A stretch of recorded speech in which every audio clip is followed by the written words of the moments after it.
Bismillahirrahmanirrahim. Assalamualaikum warahmatullahi wabarakatuh. Waalaikumsalam warahmatullahi wabarakatuh. Selamat berjumpa lagi dengan saya Unggul Satriadi di acara kesayangan kita, Bincang Santai. Ranger Sudah Nusantara, kali ini Binsan kedatangan tamu yang luar biasa. Beliau adalah Pak Kiai Haji Ayub Ishak. Dia sudah hadir di tempat kita. Assalamualaikum Pak Kiai Ayub Ishak. Waalaikumsalam warahmatullahi wabarakatuh. Nah, kita akan banyak berbicara, kita akan banyak mengeksplorasi aktivitas-aktivitas yang menarik, yang seperti apa sih yang dilakukan oleh Pak Kiai Haji Ayub Ishak. Nah, yang paling menarik adalah beliau tidak saja dakwah mengajar di tempat-tempat yang biasa, di majelis taklim atau di masjid-masjid, tapi dia mengajar dan dakwah di tempat-tempat yang berbahaya, tempat-tempat yang dangerous. Nah, seperti apa? Kita akan banyak tahu setelah kita berbincang-bincang dengan beliau. Baik, ya. Assalamualaikum Pak Kiai Haji Ayub Ishak. Alhamdulillah, terima kasih banyak telah hadir dan mau ngobrol-ngobrol dengan saya di acara Binsan. Pertama-tama, Pak Kiai punya bekal ilmu agama yang mumpuni, sehingga bisa dengan cepat beradaptasi di berbagai lingkungan. Nah, kalau boleh tahu Pak Kiai ini belajar agama dari mulai usia berapa sih? Bocorin dong ke kita nih. Silakan Pak Kiai Haji Ayub Ishak, silakan. Assalamualaikum warahmatullahi wabarakatuh. Waalaikumsalam. Saya berkecimpung di agama memang dari kecil karena faktor keturunan. Kalau orang Jawa bilang darah biru. Wah, ini benar darah biru, itu sarungnya biru main biru semua. Ya, alhamdulillah dari umur 8 tahun saya didik di agama, ya, terutama guru yang luar biasa saya dan panutan hidup saya, Sayyidil Walid Al-Habib Abdurrahman Assegaf, dan banyak guru-guru yang lain. Ya, alhamdulillah saya walaupun ilmu tidak banyak, alhamdulillah bisa baca kitab dengan didikan beliau-beliau, ya, dari orang-orang ulama maupun para habaib. Nah, dari umur 8 tahun itu saya dididik, dan ketika saya masuk ke usia SMA, di saat itu terjadi gejolak. Saya mulai jauh daripada kehidupan agama, mungkin kan dinamika. Ya, masa remaja ini ya. Remaja. Akhirnya salah gaul. Salah gaul.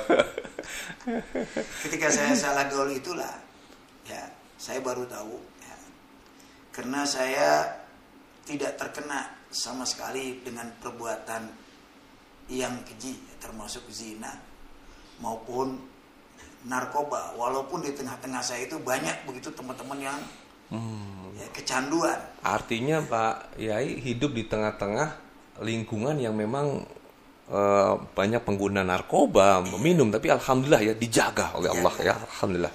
Lalu setelah saya baca kitab, setelah dikasih tahu oleh Al-Habib Muhammad bin Abdullah Al-Kafir, itu mendapatkan dari kitab I'anatul Talibin, setiap anak yang lahir setelah diazankan, diiqamahkan, baca inna anzalnahu fi lailatul qadar, surah Al-Qadar 3 kali.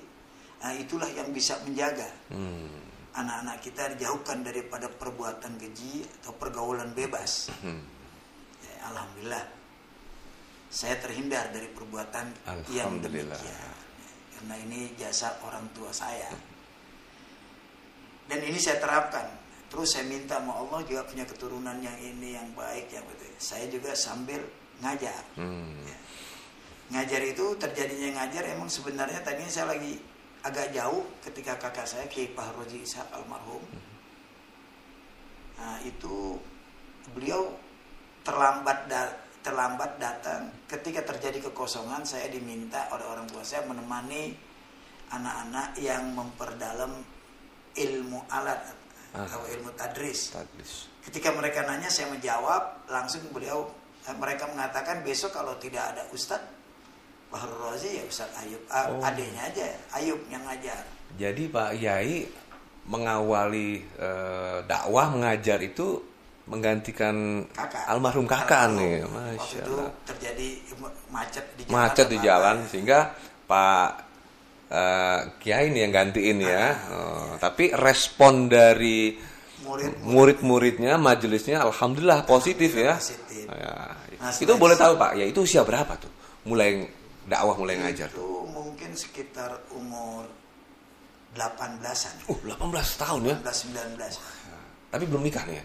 Belum. Sama ibu ya, belum ya? Nah. Belum. Saya nikah umur 30. Wah. Karena memperdalam lagi ilmu agama. Memperdalam ya. Baik. Nah itu setelah saya ngajar, dipanggil oleh guru saya Sayyidul Habib Rahman Assegaf untuk kembali belajar ilmu agama atau ngaji taklim. Jadi belajar lagi. Jadi nggak pernah berhenti belajar lagi. Tahun 92-an. Belajar kembali ya. Sampai tahun 92 tuh ya. Sampai masih nikah masih terus belajar. Oh, wah, masya. Jadi pas nikah. Itu tahun 90 medan dakwah sudah terbuka. Yang pertama ya lokasi yang cukup rawan. Itu Jalan Jatinegara Timur masalah. Tepatnya Gang Padang, belakang Kodim 005 yang lama Jakarta Timur. Itu daerah rawan sos tuh Pak Kiai. Tapi Pak Kiai memutuskan untuk mau ngajar di sana. Ya, ngajar di sana karena diminta oleh beberapa anak yang saat itu memang kenal sama saya. Dia tahu saya tahu dia, mereka. Siap, ya. Nah ini dia nih Pak Kiai yang menarik bahwa kita sebagai pendakwah, dai nggak boleh memilih tempat. Artinya ini yang enak, yang masjidnya bagus, yang adem, mungkin yang bayarannya mahal juga gitu ya. Tapi ayo masuk sekali-sekali ke tempat-tempat yang memang ke secara agamanya minim, ke daerah-daerah yang mungkin banyak orang yang terlibat narkoba, minuman keras dan lain-lain. Nah ini dibuktikan oleh Pak Yai ini bahwa kita namanya dakwah nggak boleh milih-milih, justru kita masuk ke area-area yang berbahaya nih. Ya di situ justru tantangannya kan Pak kayak gitu ya. Nah pada waktu masuk sana ada nggak kendalanya nih Pak? Iya ada kendalanya ketika masuk pertama yang ngaji 5 orang, besoknya 3 orang. Tidak lama lagi ada yang datang mau numpang ngaji bawa botol minuman. Masya Allah. Jadi datang mau ngaji bawa botol minuman. Ya alhamdulillah setelah itu sesuai dengan ada beberapa ulama mengajarkan kita ya layani mereka. Terus responnya Pak Kiai gimana tuh? Langsung saya begitu datang selesai ngaji, ya teman anak murid yang saya ada mau marah kan nggak usah. Saya ajak ngobrol mau apa, mau rokok, mau apa gitu. Karena pesannya guru saya, kalau perlu diminta rokok, kita belikan rokok. Kalau bisa rokoknya kita nyalakan. Ya. Karena dakwah untuk menyadarkan mereka nggak perlu kekerasan. Betul, wah ini luar biasa ya. Allah Ta'ala kan pernah langsung kepada Nabi Muhammad, "Lau kunta ghalidhal qalbi lan faddu min hawlik." Kalau kamu berlaku kasar, tekak hati, egois, mereka akan kabur daripada kamu. Nah ini nih ya kan, banyak orang lagi dakwah dai-dai nih, apalagi ustadz muda ya, lihat orang minum-minum segala malah dijauhin. Pak Yai malah di sana jangan dekat-dekat sana tempatnya orang minum, jangan dekat-dekat sana tempatnya prostitusi. Nah, saya setuju nih bahwa dinamakan apa yang Pak Yai sampaikan bahwa kalau ada orang itu ayo kita rangkul, kita deketin. Ya, justru ibadah kita akan semakin kuat nih kalau kita bisa merangkul orang-orang yang mungkin ya dalam tanda kutip ya belum terbuka ya. Gitu ya Pak Kiai. Jadi secara estafet pelan-pelan, betul. Nggak langsung ya. Tapi hasilnya alhamdulillah. Ya. Nah tapi sampai sekarang tuh yang belum megang botol udah sholat. Udah pada alhamdulillah dia jauh. Sekarang kan tadi itu lokasi tempat prostitusi, agen minuman keras. Memang daerah situ tuh belakang ya. Tahu semua sekarang sudah tidak ada, yang ada ruko, masjid, masya Allah, alhamdulillah. Karena dari zaman Belandanya sampai reformasi ya. Itu yang ada gereja dan kelenteng. Sekarang setelah ada musola diizinkan di SD Negeri Rawabunga. Sekarang udah ada masjid. Masjidnya. Masjid Umar Ibnul Khattab. Umar bin Khattab. Selain tadi tekniknya pelan-pelan ajar rokok. Terus pertama-tama biasanya kalau yang kita ajarkan ke saudara-saudara kita nih yang mau berhijrah seperti itu apa sih Pak Kiai? Yang kita pertama kali ajarin lah. Ada setelah pendekatan ya pemberantasan buta huruf Al-Quran. Nah itu saya pernah ngajar di Majlis taklim keluarga gitu. Itu metode memang saya rubah. Kalau ngajar anak-anak yang itu mereka datang ke rumah majlis taklim. Ya metodenya sebenarnya metode yang digunakan oleh guru besar saya Habib Rahmat Segaf. Tadinya itu kalimatnya amanah. Terus manaa ya. Saya begitu ya dapat inspirasi, jadi untuk anak-anak yang demikian saya sesuaikan dengan situasi dan kondisi yang mereka kenal, apa nama mobil Corolla, Corona, itu saya jadikan bahasa Al-Qur'an ya, Corona gitu. Jadi setelah itu nama-nama artis Madonna.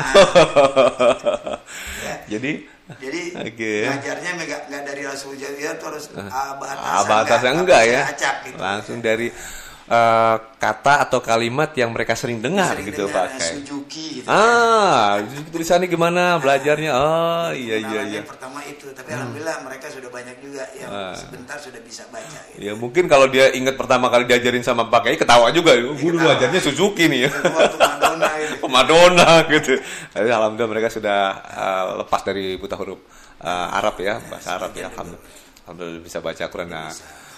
Nah, Pak Kiai habis Pak Kiai dakwah ngajarin, kira-kira apa sih kebanggaan apa sih yang ada di dalam diri Pak Kiai dalam berdakwah nih ketika melihat anak muridnya atau jamaahnya seperti apa nih Pak Kiai bisa akhirnya berbangga dan bersyukur pada Allah gitu ya.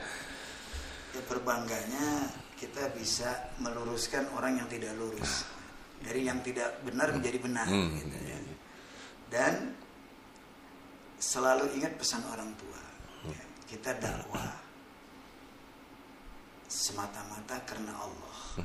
Dikasih hadiah alhamdulillah, enggak dikasih hadiah alhamdulillah, melaksanakan kewajiban kita kepada Allah sebagai orang yang diberikan ilmu. Masya Allah. Dan ketika dakwah, ya, kita jangan mengharap, apalagi meminta. Ya, mintanya sama Allah. Mintanya sama Allah, jangan sama manusia ya. Nggak bisa manusia, sebab nanti Allah yang akan kasih jalan yang terbaik. Ya. Kan yang namanya dunia kata orang tua saya, ukurnya standarnya bukan harta, ya, tapi standarnya ketenangan hati. Gitu kan. Walaupun sedikit kalau hati tenang enak. Betul, banyak betul, hati tidak menerima, nggak bisa terima Allah, susah juga. Susah juga ya Pak. Baik. Nah. Selain Pak Kiai ngajar di tempat-tempat yang mungkin berbahaya seperti banyak prostitusi, mabuk-mabuk, saya juga mendapatkan informasi Pak Kiai juga ngajar di saudara-saudara kita yang punya keterbelakang difabel gitu ya. Nah ini bagaimana? Adakah teknik-teknik khusus atau cara khusus dan pada waktu Pak Kiai mengajarkan mereka? Bahkan pada saat ini yang Pak Kiai ajarkan udah jadi guru dan ngajarin lagi nih, punya murid ya. Masya Allah, jadi Pak Kiai ini guru dari guru nih. Karena saya yakin banyak juga informasi, banyak murid-muridnya Pak Kiai alhamdulillah sekarang udah jadi guru ngaji nih, udah bisa dakwah. Gitu ya Pak Kiai ya? Iya, ada juga yang semacam yang tunanetra Pak Ajat ya. Pernah kesini ya. Itu memang dari tunanetra yang anaknya agak aktif. Ya alhamdulillah, dan juga pertama dari tunanetra nggak lama diundang di difabel. Ya, dulu masih namanya penyandang cacat. Ya. Nah itu mereka minta diajarkan tentang ilmu fikih, bagaimana wudhu mereka. Ya. Karena kalau tangan mereka yang ada sebelah, ada yang nggak semua muridnya. Gitu ya. Itu saya terangkan secara fikih. Ya. Baik Pak Yai, alhamdulillah ya, terima kasih udah ngobrol panjang lebar. Ada hal yang menarik yang saya bisa simpulkan kalau Pak Kiai itu memang pinginnya dakwah itu nggak yang biasa-biasa aja, yang penuh tantangan. Nah itu yang menjadi semangatnya Pak Kiai. Alhamdulillah sampai sekarang terus ya melakukan dakwah dan syiar, nggak cuma di Jakarta ya, bahkan di seluruh Indonesia gitu ya Pak Kiai ya. Jadi pengennya banyak ngobrol nih Pak Kiai, cuman waktu yang membatasi kita nih Pak. Ya alhamdulillah. Sekali lagi kami dari MPM TV khususnya di program Bincang Santai atau Binsani, terima kasih atas kedatangannya Pak. Sama-sama. Kiai. Dari omong-omong atau bincang-bincang kita ini banyak sekali insya Allah ya, menginspirasi para Ranger se-Nusantara Pak Kiai. Ya. Ranger se-Nusantara, alhamdulillah Baru saja kita berbincang-bincang dengan Pak Kiai Haji Ayyub Ishak. Banyak sekali hal yang kita bisa dapatkan, banyak sekali insight yang kita bisa dapatkan. Semoga ini bermanfaat buat Rangers Nusantara. Saya Unggul Satriadi pamit undur diri. Terima kasih. Wassalamualaikum warahmatullahi wabarakatuh.